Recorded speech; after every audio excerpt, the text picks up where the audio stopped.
Ladies and gentlemen, my dear brothers and sisters, we are going for a topic uh,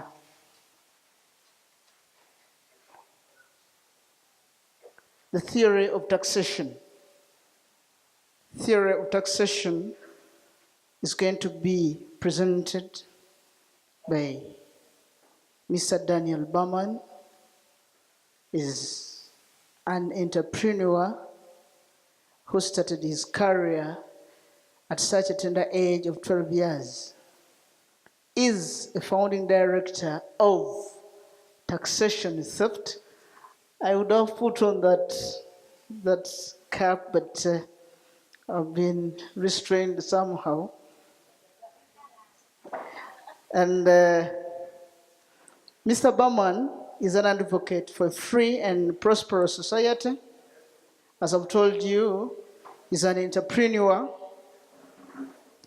and a community-based think tank.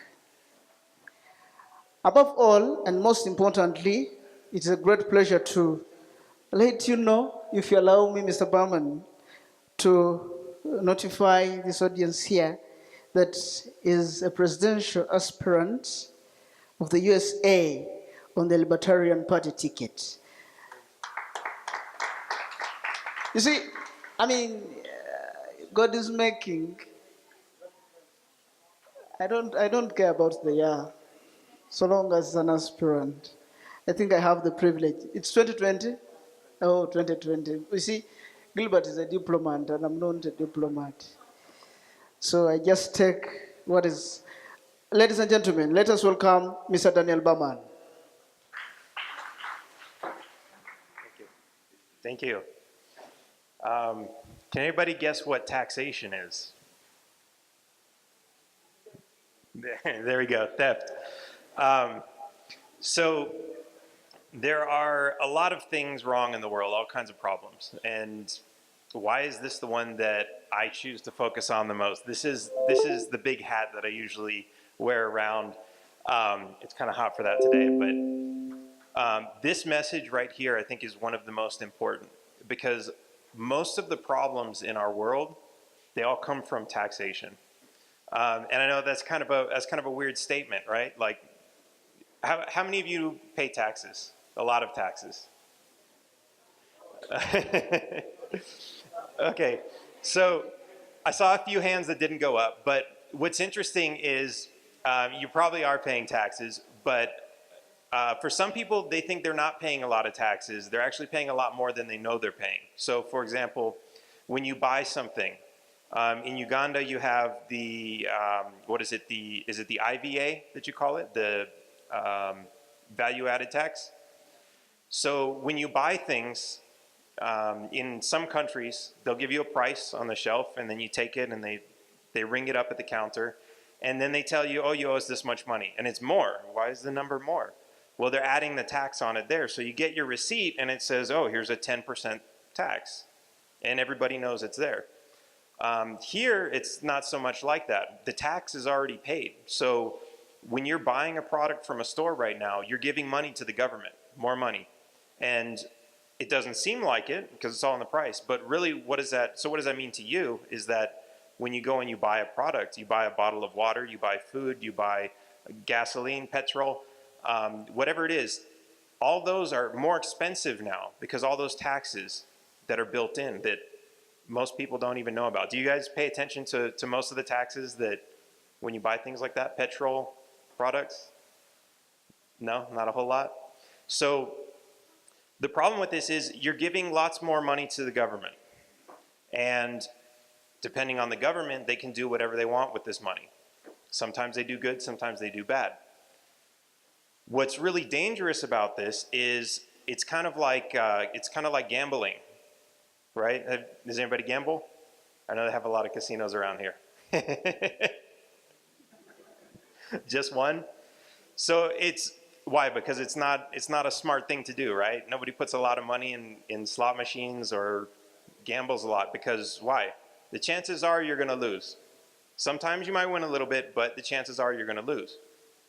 And the way government works is really the same, because you're giving money, you're giving power You're giving all this to government for the trust that someday they're going to come around and do something for you, but there's no guarantee. You don't have anything in writing that says, I'm going to pay this tax, and when I need your help, you're going to guarantee me something in return. Except, of course, for some smaller programs in the United States, there's the Social Security program. That one does come with a guarantee. But it's just a guarantee of words, because the reality is they're guaranteeing that you're going to pay them every month. Every time you get a paycheck from your job, you're going to give money to the government, and they promise you when you turn 60 or 65, and they keep raising the age, so that, you know, I'm almost 65. I'm going to get this new retirement check now. Now they're going to raise the age to 70.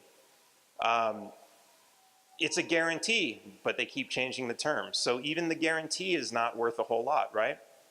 So taxation is really the core of this. This is, if you're able to say no to taxation, if you're able to say, I'm not going to give you any taxes, you don't have that power. You keep that control. You decide what that money is spent for. And we look at a lot of things like that the government does provide. So, for example, roads. Does the government build a lot of roads around here? Is that the government that does most of those projects? No? When I see some construction on the main road over here, is that the government doing it, or is that someone else? It's from China. Okay. So it's not even your own government that's doing it. So what's interesting is in the US, everybody gives credit to the roads, to the government. But the reality is it's people giving money to the government so that they can build roads. Now, for every dollar that you give to the government to say, hey, this is for roads, go build some roads. Well, government has a lot of employees that a lot just sit around doing nothing. So that dollar you give them has to pay for a lot of people to sit around and do nothing. So by the time it actually gets to building the roads, you put in $1, but maybe 5 cents actually gets to the road. And this is like this with all other government programs. So a lot of places they'll pay money to the government for health care, but all the money disappears, and then by the time people actually need health care, the government just pays for a small piece of it, or they give you really bad care, or they make you wait in line for years for a surgery that you need, and a lot of people die waiting. So if you were not to give that money to government, and you were to say, okay, I'm going to keep this money for myself, and I'm going to decide how to spend this money. I'm going to decide that my neighborhood has a pothole that needs to be filled. I'm going to pay for that because it's right in front of my house. Why not? Or I know somebody who's sick, or I'm sick, and I have all this money that I haven't given to the government. I can solve my own problems. So we look at the way that this trust relationship works, and is it really working? How many of you here have read the Constitution for Uganda? Anybody? 2, 3, 5? Nobody's read the whole thing? So what's interesting, I was reading it this morning, and it's pretty long compared to what the US has. And then you saw a quote from the Declaration of Independence earlier.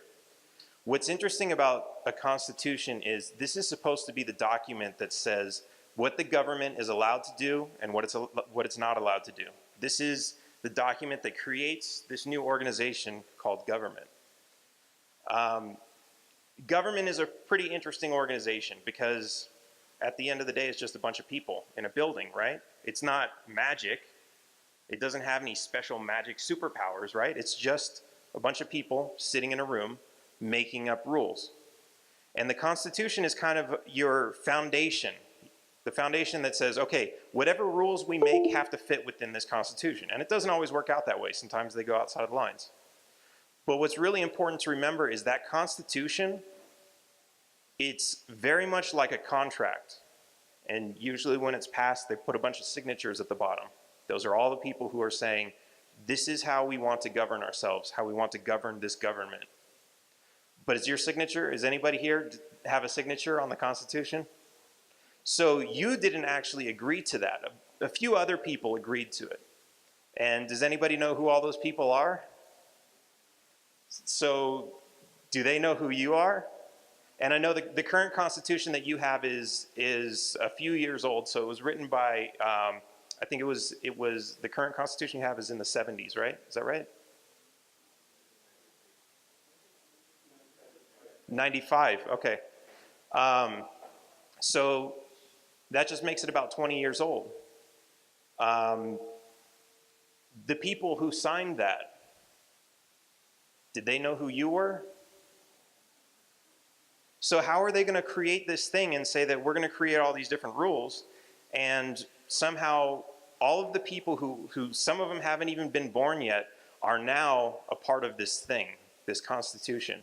And I thought what was really interesting when I was reading your Constitution, the US Constitution is interesting because it says it makes only rules for the government. It leaves the people out of it, because the understanding was these are rules for the government. The government can only make rules for itself. It can't make rules for the people because, as they were talking about sovereignty earlier, the human, the individual, the people, us, there's nothing higher than us. The government is not higher than us. It's not superior to us. So the US Constitution doesn't say anything about the people.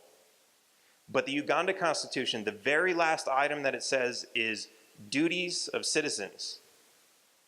So now your Constitution says you're obligated to a part of this. You have to participate in this program, and it has different rules of things of how you should behave and what you should do. So if I were to ask you today if I were to give you a stack of papers and say, don't read this, sign the last page, would anybody here do it? Okay, so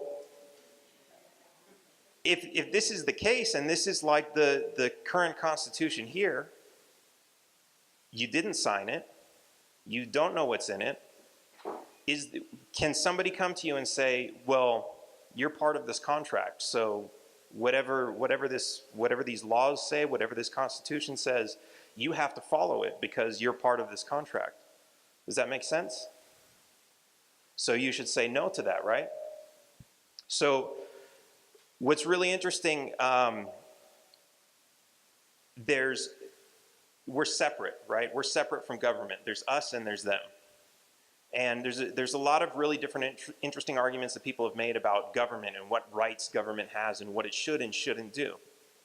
But I want to give an interesting perspective from the United States. So, and actually I'm going to relate this to Uganda, because in Uganda I was looking up your income tax. Does anybody know about the income tax here?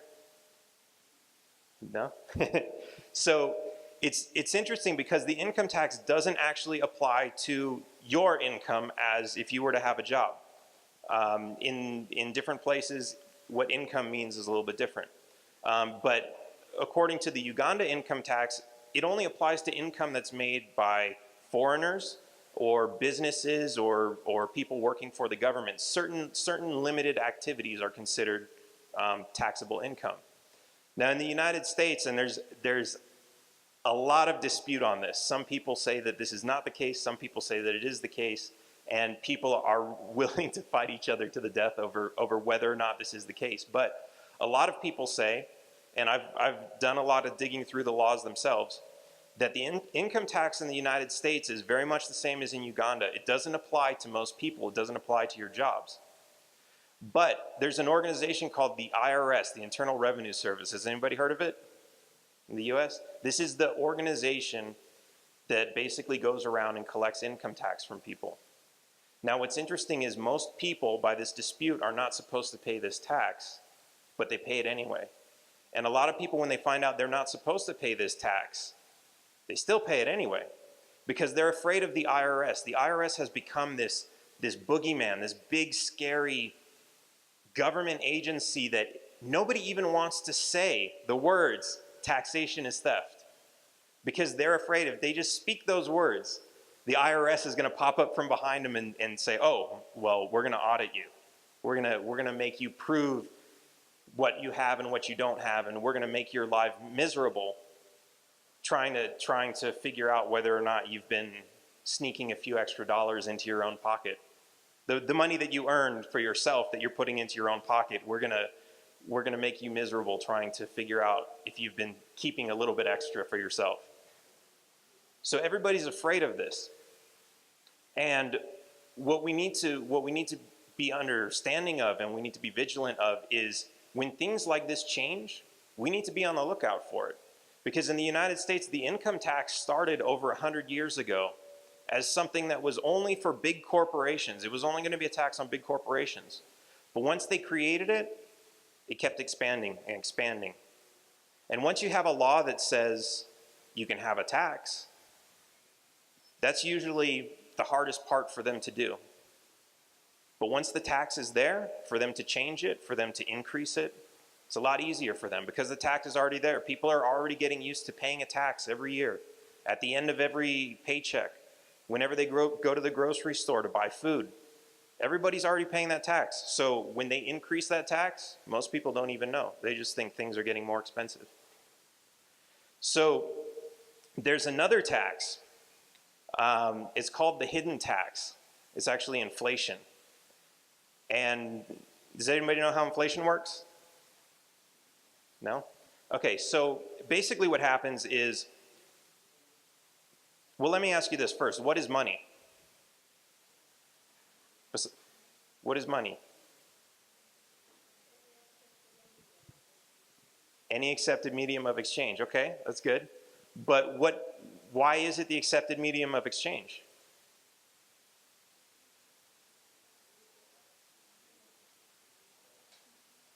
What makes it, why, when you give me this paper with numbers printed on it, why would I want to take this paper in exchange for something?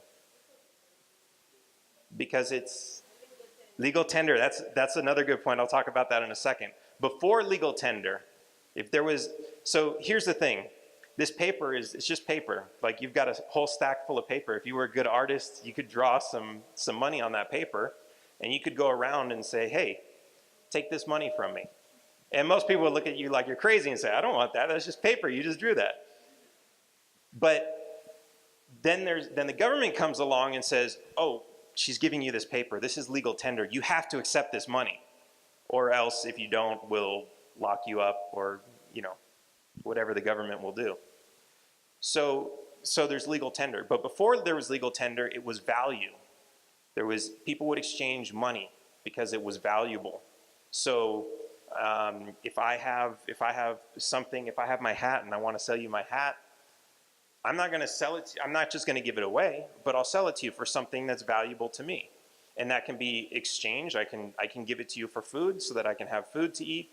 I can give it to you in exchange for gold or silver or something that's considered valuable to a lot of people, knowing that I can take that gold or silver to someone else and exchange it for something else.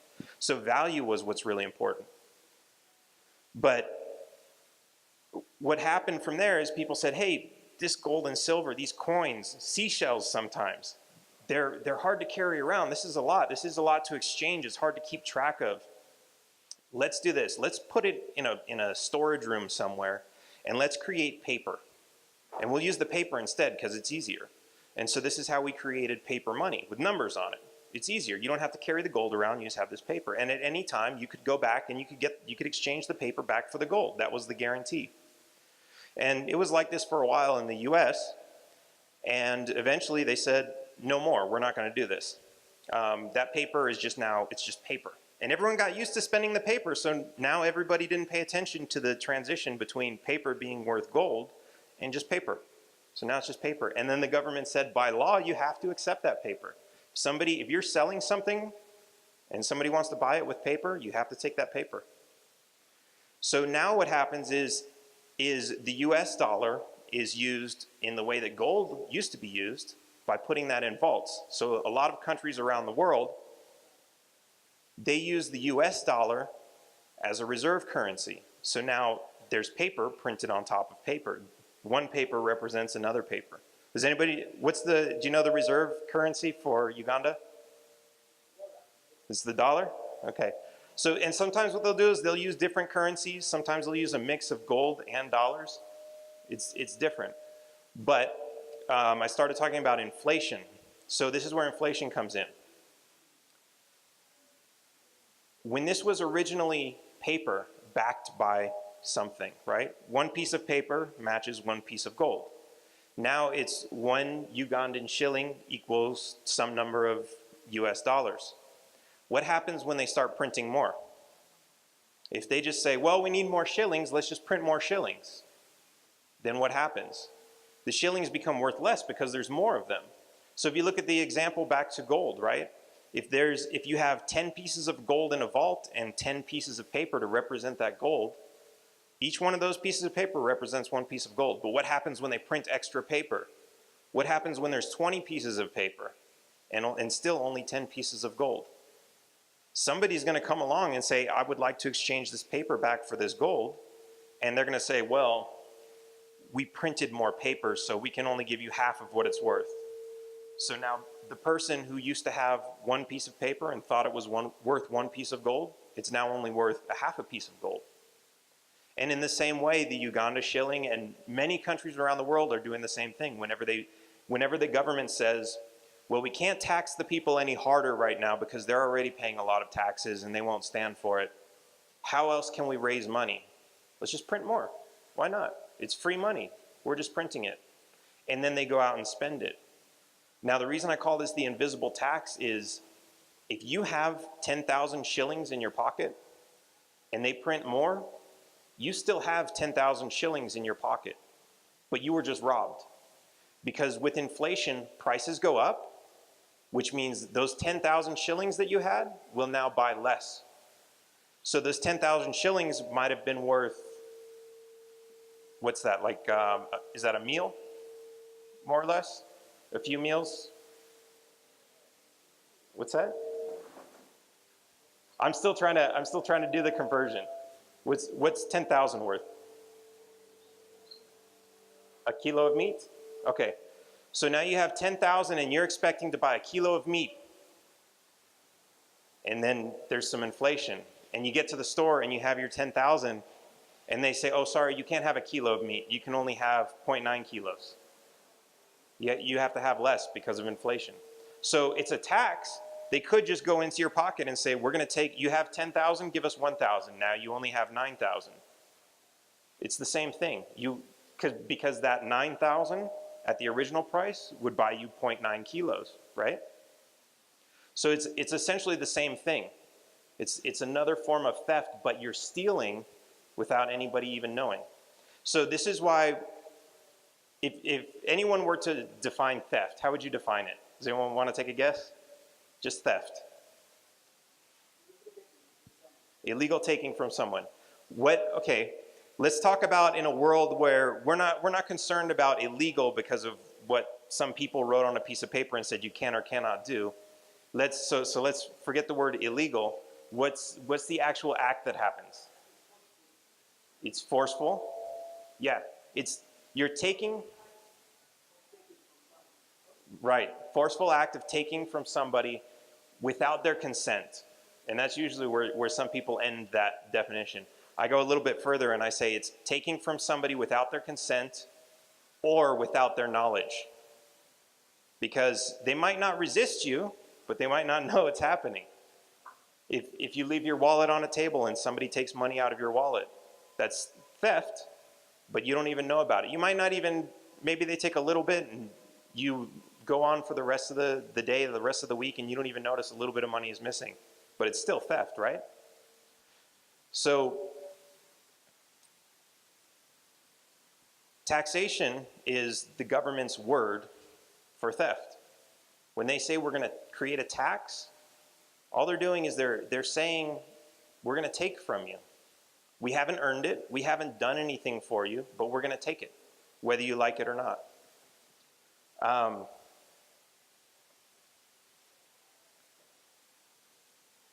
What about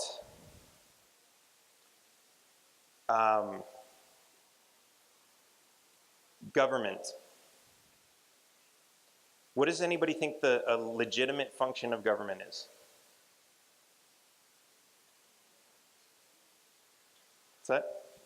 Security, okay. From what?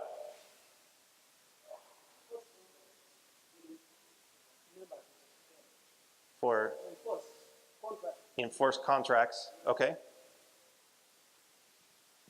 Anything else?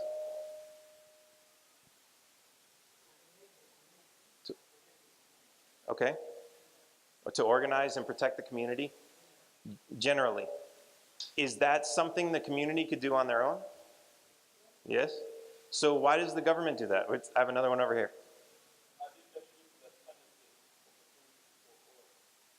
Yeah, he creates opportunities. What kind of opportunities?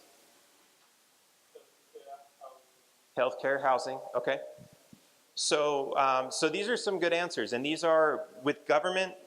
You have to think there's always good and bad, right? Because if government was all bad, nobody would stand for it, and they would say, no, you guys are out. But there's always a lot of people who trust government, right? Because government does a little bit of good things to get everybody on their right side, right? They give out free health care. They give out protection. They do a lot of these things that are good for people. But what's interesting is at the same time, like Kyle was talking about, they create a monopoly. So while they're doing some of these things, they're telling other people they can't. Sometimes when it comes to protection, they're saying, we'll protect you, but you can't protect yourself. Because, you know, we don't want you fighting with each other. We don't know if it's a good fight. We don't know if you're the good guy or the bad guy. Only we can decide that because we're government. So what's really interesting is with government, they always find a way. They're good salesmen.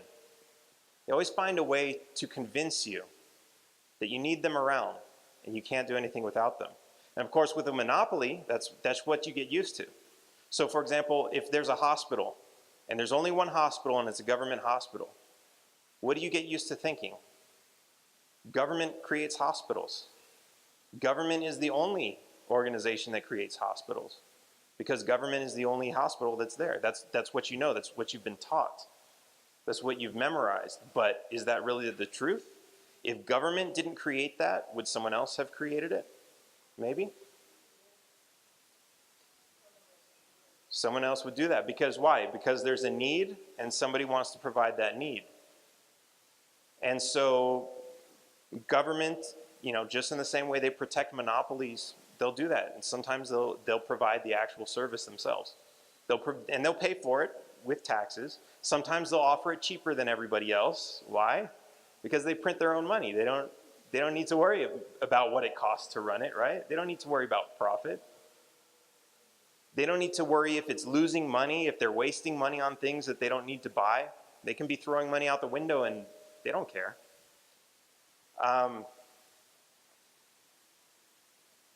So this is well, let me talk about another big one. So protection, right? We talk about protection for a community. What about even bigger for a country? Protection for a country. Because who can protect an entire country? I can't do it. You can't, this entire class together, we can't do it. The country is huge, right? So we need a giant military who can do this. But here's the problem. When you create a giant military, what does it do? Sometimes it just wants to go pick a fight where there is no fight. We see this in the United States a lot. We give lots and lots and lots of money to the government. We don't want to. A lot of us don't want to. Some people think we have to. We have to give more because there's so many things the government needs to fix. Most of the people in the United States don't even like the government. But they think if they keep giving them money and they keep voting for the right person, things will get fixed. This is another interesting thing in the US. Everybody votes for their own representatives, right? So there's a Congress which has a few hundred people in it. And all these people will sit there and fight over what should be legal, what should not be legal, how much you have to give up in your taxes and everything else. And everybody hates that entire system. Politicians are known as like the scum of the earth.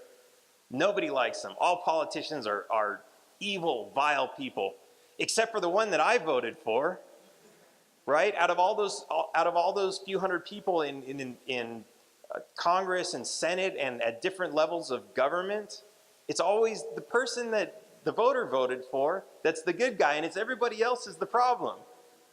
But the real problem is that we have this big concentration of power, and everybody keeps giving them money, just like a slot machine. They keep putting all the money in.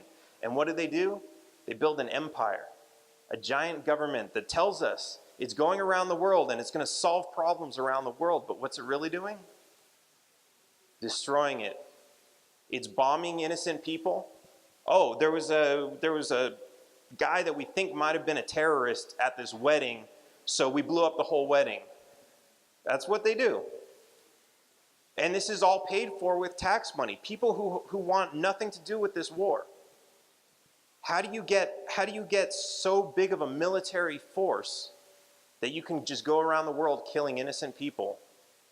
From airplanes, people who can't even shoot back at you, who can't defend themselves. How do you build an army that big? With taxes. You find a big enough group of people willing to pay taxes, and they think all that tax money is going for roads and hospitals and everything else. Very small piece, just to keep them happy, just to keep them paying those taxes. So one other thing I want to point out is concentration of power.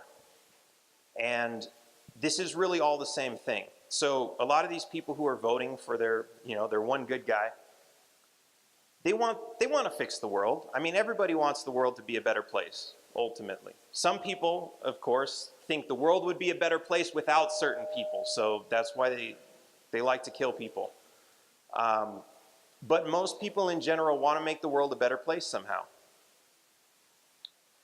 And so what they do is, well, I'm just me. I'm just one person. I can't solve the world's problems. Let me give all my money to government. Let me get government to solve all the world's problems. They can do it. They tell me they have the smartest people. They tell me they're brilliant. They know everything. They have scientists. They have statistics. They have all this information. And people buy that. They're good salesmen. They tell us all this stuff is wonderful. So what happens is we end up with a concentration of power. In the United States, it's one big government organization. Now, I'm a software engineer, so I build computer systems. And I'm gonna go on a side story for a second here. When I build these systems, software, right? Banks, internet, websites, information, all of these systems, they always have to be available, right? What happens if the internet goes out at the bank? Nobody has access to their money, right? That would be a bad thing, right? So what do? You build two systems. You have two internet connections. What if the power goes out? The internet usually goes out too, right? So you put batteries on it. And what you're doing is you're creating redundant systems. So if one thing fails, there's always a backup. And you create this on every possible thing that can fail. We call this a single point of failure. We eliminate the single point of failure. When government starts building and it becomes one big system that works together, you have a single point of failure. So right now in the United States, I'll just say our leader, Trump, has decided he doesn't agree with Congress on a few things, and so they've shut down the government. So the government is shut down, supposedly. Still, I think it's something like 35 days now. Shut down. Why? Single point of failure. And what is it? The ability to write checks.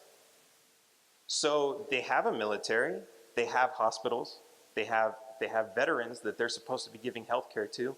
They have the government is responsible for the security at all of the airports and some other places. The government they do a lot of things. I mean, if they went away, nobody would really notice. But they do a lot of things. And all of these employees have been told, you must keep working and you're not going to get paid. Nobody knows how long this is going to go on. Some people are estimating it's going to be going on until March. People are being forced to work without pay. What do you call that? Slavery. Forced labor. Slavery. So now, of course, they could just quit, right? Why don't they just quit?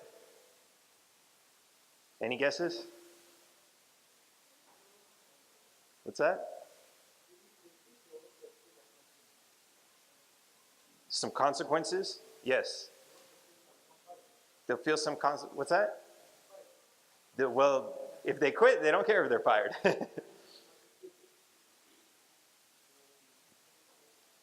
Prosecuted? Not likely, but depending on the place, they might.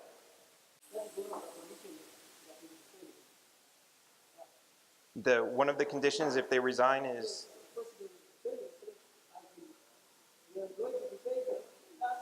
they should leave, right? It makes sense. So why aren't they?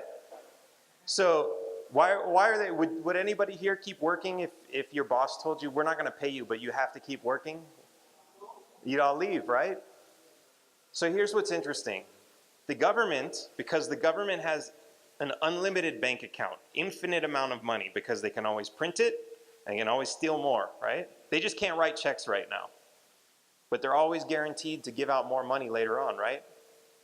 So these people are scared to quit because the skill that they're applying in some of these jobs, in most cases, the more skill you have, the more you get paid, right? So if you have very little skill or a very easy job, maybe you have a lot of skill, but you just like that the job is really easy and you don't have to do much, like the TSA employees who, this is when you get on the airplane, all they do is make sure you take your laptop out of your bag. Make sure you take your laptop out of your bag. Over and over, that's all they do. Make sure you don't have any food in there. Make sure you throw out your water bottles. That's all they do. And then you put your stuff into the x-ray scanner. Then there's another guy pressing the button on the x-ray scanner. And he looks at the picture. Okay, it doesn't look like a bomb. Okay, no guns. So very, very simple jobs, but because the government has unlimited money, they pay them a lot. They pay them very well. Not only that, they have pensions. So if you work there long enough without quitting, once you retire, you get more money for the rest of your life. Sounds great, right? Why would you quit? They're not paying me now, but I know they're going to have all this money soon. I'll just wait it out. I'll get the money, right? So this is why they don't quit. But it's a single point of failure. Now at the same time, they're working, but they're not working very hard. So I entered the United States a couple weeks ago. And I went through customs and immigration, which normally I do, which is their way of saying, this is our private club. We just want to make sure you're either part of our club or you're not planning on staying here for too long, because somehow the government decided that they get to control all of this land. It's theirs. They get to be the gatekeepers. I could invite any of you personally over to my house. It's not my decision. It's the government. How does that work? So my house is not my property because it's inside of your property? How did you get that property title? How did that become yours? So I enter into the US and I go through customs, and normally I show them my passport, they scan it, they look at it, they stare at it, they look at my face, they hold me there for 5 minutes asking questions. Are you bringing in any cigars or alcohol? Where did you go? Why did you go there? All these questions that should really be irrelevant. And this time, when the government was shut down and the employees were there, don't feel too bad for them, because not only are they going to get paid once they can start writing checks again, they're going to get paid for all the time that they worked. He looks at my passport and says, yeah, go through. That's it. So while they're supposed to be providing security for the country, because they keep telling us terrorists are trying to come into the country, which I don't personally believe. Not at the rate that they say anyway. And a lot of them are, well, I won't go down this conversation. A lot of them are pissed off because of what the U.S. has done. But they're supposed to be providing this security, and they're going to get paid, and they're going to get paid well for it, even though they're not really doing it. So this goes back to what I was saying about the single point of failure. They can't write the checks.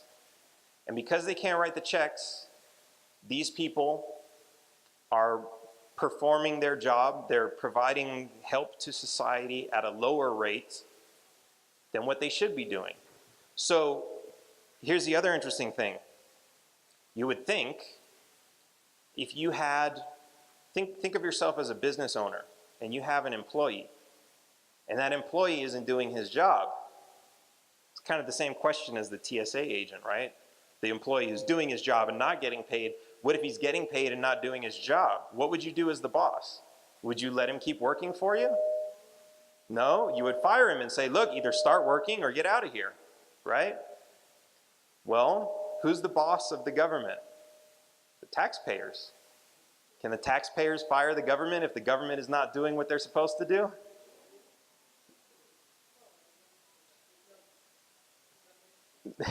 It would be nice if they could, but they can't. Why not?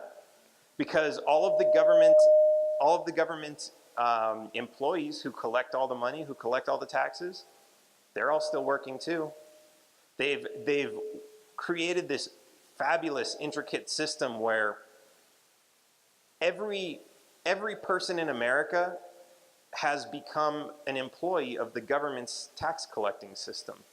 They have systems where people rat on each other. They tell each other, oh, this guy's not paying taxes.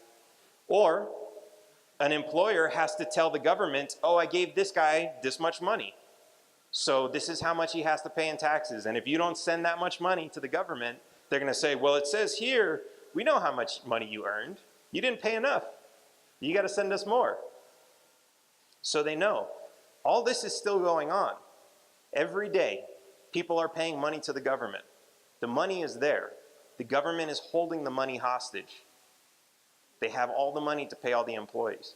And what's possibly part of it is some people are saying, you know, they have to come up with a budget and they have to decide where this money is going to go, because it all goes into one bank account and we have to decide, okay, do we pay for this? Do we pay for that? And until we can decide, we just can't write any checks. Okay, that's understandable. You're still holding the entire country hostage. But what about things like the TSA? The TSA doesn't get paid for with general taxes like that. Whenever somebody buys a ticket into the United States or out of the United States or within the United States, there's a tax on the ticket that pays for the TSA. All that money is going directly to the TSA, and they have the money. It's not a question of taking budget from roads, from airports, from anything else. It's you have the money, you have the employees, write their checks. But they don't want to do that. What they're really trying to do is they're trying to make Americans suffer so that the two political parties can say, well, it's that party's fault. The reason you're suffering is because of that party. Then the other party's saying the same thing is because of that party why you're suffering. So they divide the country to hate each other so that they're attacking each other instead of looking at the government and saying, hey, the government created these problems. Why are we fighting each other when we should be fighting the government, when we should be fighting these politicians? Forget that one guy that you voted for. He's just as bad as all the others. So this is the single point of failure. How do you get rid of a single point of failure? You don't put everything in the same box. So if you had, let's say you have your music on a memory stick. Is that your only copy? Or do you keep a copy somewhere? Well, if you drop it in the water, it's gone, right? So you might keep an extra copy. You might figure out a way to get rid of that single point of failure. Now with government, before TSA took over the airlines, or before they took over airline security, that was all done by the airlines and by the airports. When you buy a ticket, you give money to the airline. The airline has to have somewhere to land the plane, right? So they give money to the airport for the right to use their airport, to take off and land, and to use their boarding gates to get people onto the plane. The money you pay for the ticket goes to the airline, which goes to the airport. The airlines want to be secure, so they give the money to an airport and say, hey, we want to make sure you have security. So the airport hires security. The airport hires security. Just like any other place would hire security. A bank hires security because they want to protect their vault, their money, everything else. So why not let the airport hire their own security?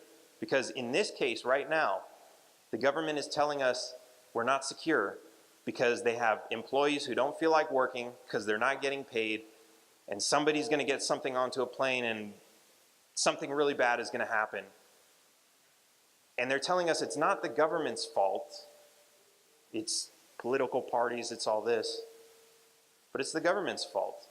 Because if the government had still permitted, if they had still allowed airports and companies to protect themselves, this wouldn't be an issue. Because when the government stops writing checks, the security would still be there, because those checks don't come from the government. So the government has created a problem, and now, as they say, the government is really great at breaking your legs and selling you crutches.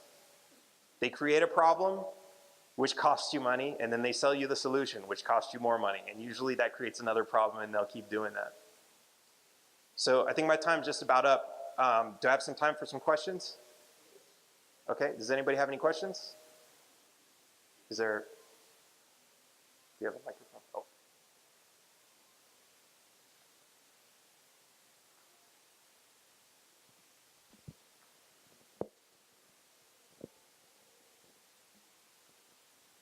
A reminder, members, that we are required to ask questions, not to make a lot of statements. Thank you.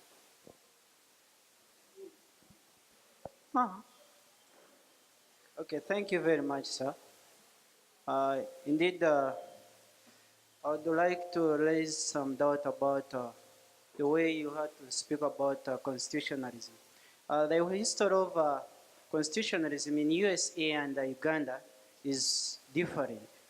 The rationale is that in USA, after fighting for independence, George Washington led for one term and left it clear. Here in Uganda, after the colonialists giving the Ugandans their independence, they left a constitution behind which had no clear administrative processes. And the constitution of Uganda has been characterized by coup d'etats, that every leader that comes to power comes in with another constitution. Obote had an interim constitution. Amin used the legal notes. So you see that it is the NRM that impacted in the 1995 constitution, which is considering it to be that power belongs to people. However, the question that stands to challenge this constitution is that it was supposed to have term limits. So having repealed this kind of law from the constitution, it's where people have lacked their power. But otherwise, it would be the best way of people having power, other than earlier on, where the person who could come in and overthrow the government would impact in his own constitution, like what philosopher Hans Kelsen said. So I would say that the best constitution is where people have their power, but not the leader overstaying in power. Thank you very much. It was just a comment, and I think, Mr. Mugabe, you get that. Probably in the next camp we shall have constitutionalism. And Yes, thank you very much. Actually, a government without taxation is like a body without a skeleton. Yes. If you talk about the domestic policy, the foreign policy, government is supposed to be like that. What we're supposed to look for are the loopholes in taxation. The loopholes in taxation. So, if taxation is theft, then what is the alternative of taxation? Are you designing any kind of alternative that is reliable that can replace taxation? Thank you very much. Okay, that's a good question. Mr. Berman can take that, and Yes. we'll get some other tools. So that's a very good question. And in the US, we have a joke because whenever you say taxation is theft, the first thing people say is, but without taxes, who will build the roads? Now, that's different here. But their assumption is that, okay, but the government is doing something with that money. So if we can't have taxation, how do we have government at all? And the answer to that is, there's two things I say. One is, I don't know, but I'm glad you asked. Now we're thinking.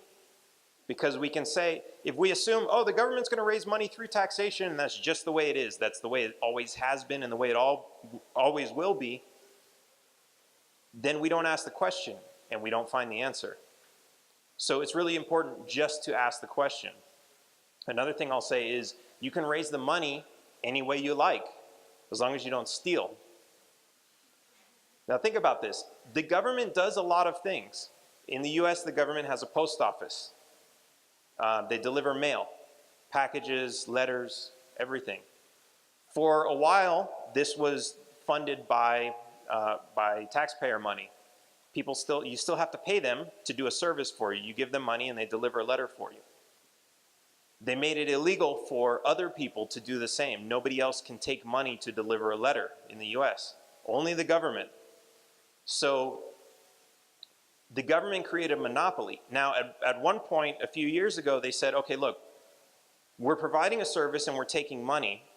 Why don't we at least make this one part of government operate on its own? We have a lot of post offices where people can go buy stamps, but they sell $5 worth of stamps every year. Why do we have to pay employees to keep that branch open? Why do we have to pay the rent and the overhead and electricity and everything? And that entire building makes $5 every year. And so they said, okay, let's close down some of these places. Let's turn this into a profitable business. And they did it for a while. I think now it's running on tax money again. So there are ways that government can raise money without having to take it by force. But we have to start asking these questions. Some other examples are toll roads, where the government builds a road and the people who actually use it will pay a small toll to use it. So in the US, when you have two big cities that are 100 miles apart, sometimes the government will just come in and say, hey, we're going to pay and we're going to build a whole road. Sometimes what some other people do is, not from the government, they build a second road and it's got less traffic on it. And people are happy to pay to use that other road just because it takes them a little bit faster. So government can charge for the services that it provides when it's providing services. Another interesting thing is when it comes to defending the country, so a national defense, what's really interesting is there are countries that defend themselves by training everybody to know how to use a gun. So everybody becomes a member of the military, but they're not there by force. They're not full-time, going into battle every single day. But when a real threat comes along, everybody says, okay, this is a real threat. We need to defend our country. And the people who are capable of it, they join and they volunteer for the army and they fight off this enemy. But they're not constantly, like the US does, they're not constantly training thousands and thousands and recruiting new military and engaging other enemies who aren't a threat to us on the other side of the world. And that's not possible when you have a volunteer army. Because think about it, if everybody in this room, if you were part of a volunteer army or a militia, and you were trained to defend this country if it were ever invaded, under attack by somebody else, would you just go and fight another country just because you felt like it? Probably not. You'd be risking your life. You'd be doing something morally wrong. You'd be killing other innocent people. Nobody would want to do that. But now that decision is in your hands because it's not in the government's hand. It's again, single point of failure. If you have a big military that's already funded, that's already got soldiers on payroll, and it just takes one person to say, we're going to attack. No questions asked. Everybody follow orders. Get on the trucks. We're going this way, and start shooting. That's how innocent people get killed. Let's take some 2 rounds of. Now, Mr. Jerome wants to teach us some taxation. Huh? Let's take this colleague of ours and the other one, and Gilbert. We are taking those 3, and then we shall see what to do next. Thank you. I'm Ian Polite once again. I want to get your take. From your presentation, I'm quoting and I'm comparing with our Ugandan present situation. There is a continuous, I think I will call it global, also a global issue where there is an imbalance in as far as taxation charge or how taxation is collected. Now that at sometimes taxation we see is directly trying to affect an individual or even companies. In Uganda, we had a tax that was established, which was not common, and it was mainly to streamline the media, and it caused dust around here. But now, what is your take, or what should we do to stand out and defend a balanced taxation charges? Because we see there are people who are favored and unfavored, and It is one way oppressing and some way favoring the rest. So what is your take? What should we take home on far as So you're standard saying for tax? some people like the new tax and some people don't? Some are benefiting, others are exempted. So what is your Okay. take on that? Yeah, that's a good question. And so some people say that the government's job is to keep everybody on the payroll, right? So government employees usually love the government, right? They don't care if the government's taxing because that's where they get their money from. Other people, they're not paying the taxes, they're exempt or they get benefits. So sometimes the government, I'll give you an example. In the US, the government will give money to the corn industry so that farmers who grow corn get free money to grow more corn. So those people love government, even though the government comes back around and takes that money from their taxes. They get that little bit and they think it's wonderful. So the government's role is to, like I said, they give a little bit of something to everybody, but they take a lot more. So I think what's really important is to make people realize that usually what's happening is they're giving more to the government than they're getting back. They're giving a lot more. And for some people, it's going to be different. For some people, they're getting a lot more back from government. Those are the people who have friends in government. They're more connected to that. Obviously, they make a lot more. So what I think is really a good strategy is to find the people who are giving more to government and getting less in return, and talking to them and spreading the message that way. And I like to use taxation as theft just to, as it becomes more popular and more people start saying it, more people are able to resist any new taxes. So that's a really good way also. Does that answer? Okay. We have another, Thank you. Is it the case, do they always account for the tax in your country? As in, does the government provide accountability? First off, that's my first question. Plus here, we don't raise the accountability. Like as he has said, the recent tax that was imposed on the media, we have not yet seen accountability. We don't know who is even collecting that money. We don't know even how much they have collected so far. We're having a tendency whereby tax is being collected. In fact, 60% of the Ugandan budget is from tax. But here is a situation whereby we find that 2% of the Ugandan budget during the reign of Prime Minister Amama Mbabazi, the former, he stole 2% of the Ugandan budget. That wasn't enough money to fund him for a way. Anyway, with the constitution, I don't always like it when the lawyers talk about the constitution and then they're telling us, fine, the current one was signed in 1995, and maybe it partially gives us power, though it says power belongs to the hands. Power is in the hands of the people. That's according to the first sections. But then this is a constitution that was designed by the current government, first of all, and in addition to that, it was made in 1995 when the current government was in power. And it was made by the very person who is still ruling today. That very person was still heard saying, don't joke with me, I can rule either with or without the constitution. So it's someone's book that can be edited. That was the second edition. We're waiting for the third edition. We don't have a constitution in Uganda, according to me. So your first question is about, you said accountability. So accountability is a funny thing, especially when you're asking the government to be accountable for itself. You're asking anybody to be accountable for themselves, right? Because let me ask you this. Do you have the right to steal from me? No, right? Okay, what about him? Together, two of you. Do you have the right to steal from me? What about everybody at this table? Do you have the right to steal from me together? Now, what happens if you take that notepad and you write out some fancy words and you say, we're going to govern this room, and that gives us the right to steal from somebody. And these are all the rules that apply to that, and this is how we're going to spend the money. Does that make it okay to steal? So this is what they do with the Constitution and with laws, and this is why in a lot of places the laws are very complicated. They're written in a language that most people don't understand on purpose. They don't want us to understand them.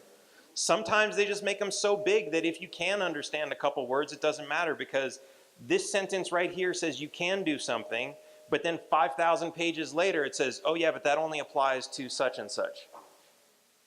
So according to accountability, any of those lawyers who are working for government, they can say, well, it matches all the rules in the book because they created those rules.